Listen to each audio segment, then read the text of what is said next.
Os amigos espirituais sempre nos orientam na questão do desapego de tudo aquilo que é passageiro, que é efêmero,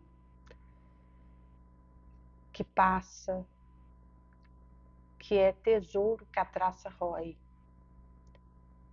e efêmero.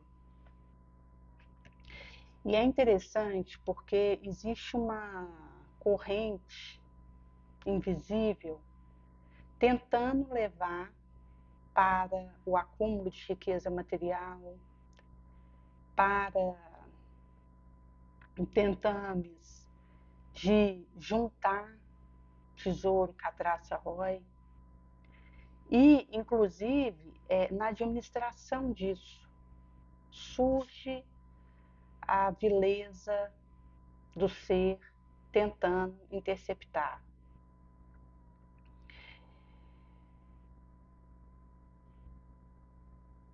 Uma moça tinha comentado que ela é cantora de uma banda X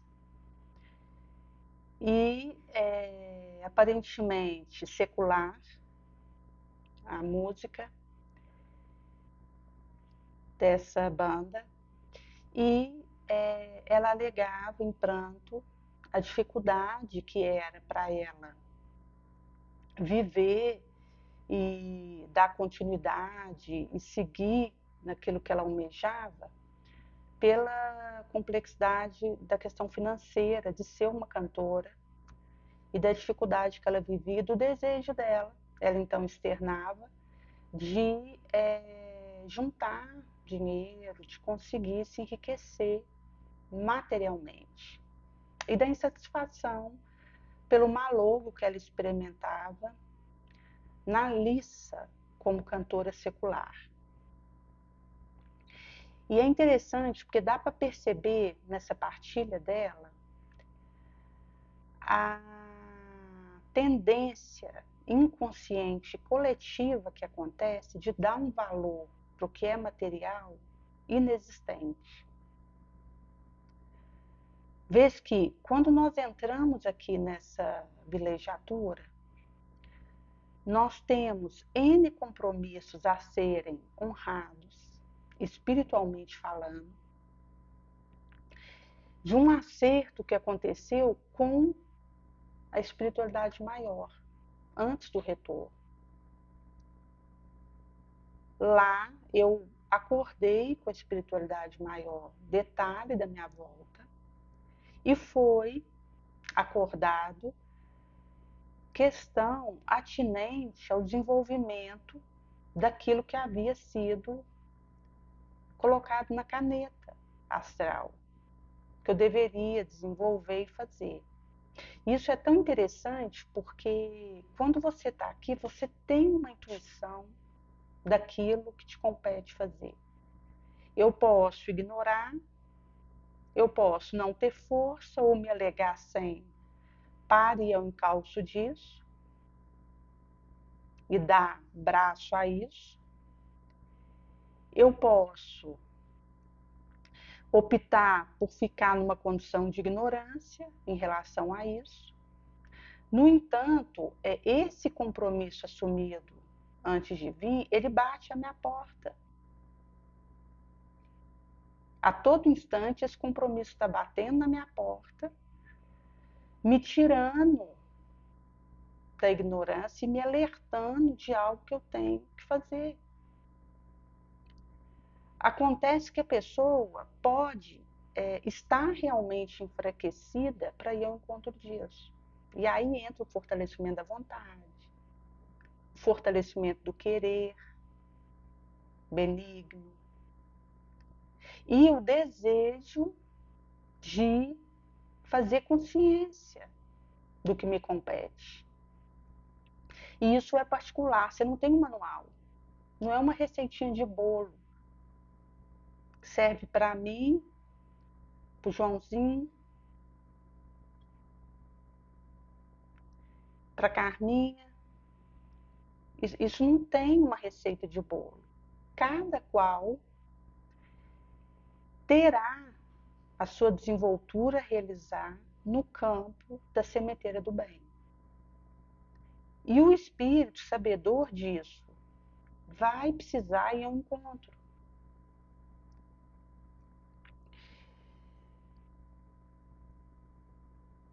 É interessante porque Paulo, quando ele falava sobre a situação dele, pedindo ajuda para o amigo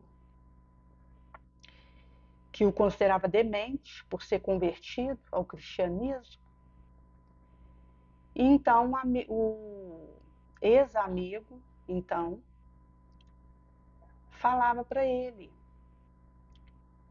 que a mãe havia falecido de desgosto por ter ficado sabendo que ele havia sido preso, a irmã teve que fugir com o marido para a Cilícia, o pai desgostado se isolara, aguardando a morte naquela situação, em desalento.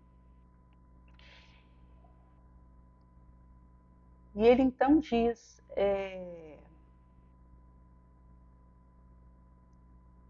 o mestre não me faltará com seu auxílio.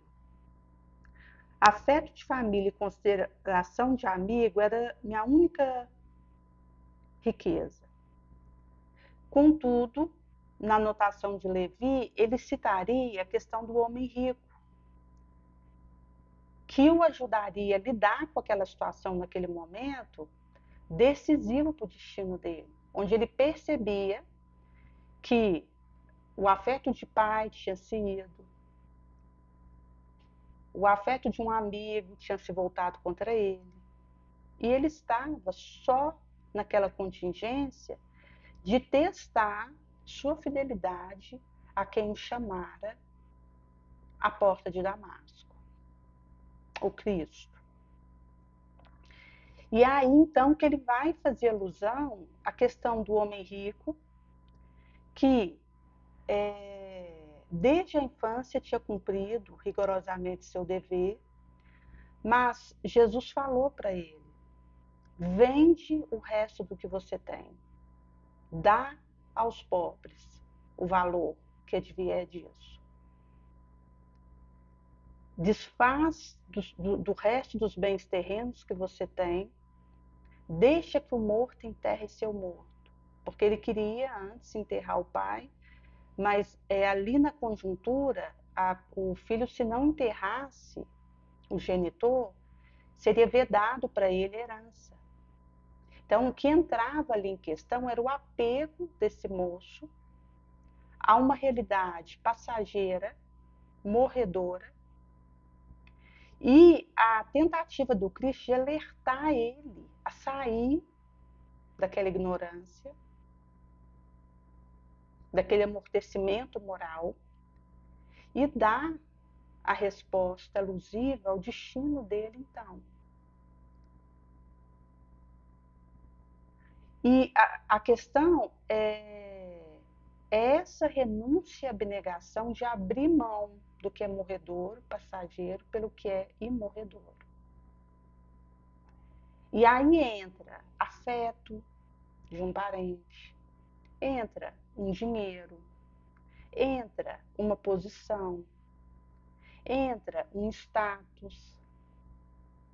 Às vezes a pessoa pode querer fazer tal curso, não porque ela está sendo chamada de intuição, para fazer o bem a partir daquilo, mas pelo status que ela vê naquilo, pelo desejo do aplauso efêmero, sempre passageiro e dispensável.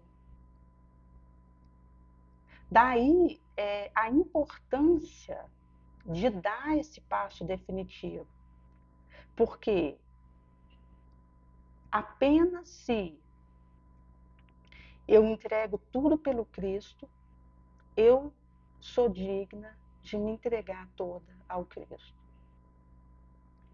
E isso é da maior relevância nesse movimento de ascensão. E essa situação ela é atual. e constante. Você depara, às vezes, com a pessoa querendo algo que é efêmero, movimentando energia em algo que vai passar, que a traça vai roer, em algo desagregador para ela e que só prejudica a pessoa num movimento essencial de fortalecer o querer, o discernimento, a sabedoria, o pensamento e a vontade.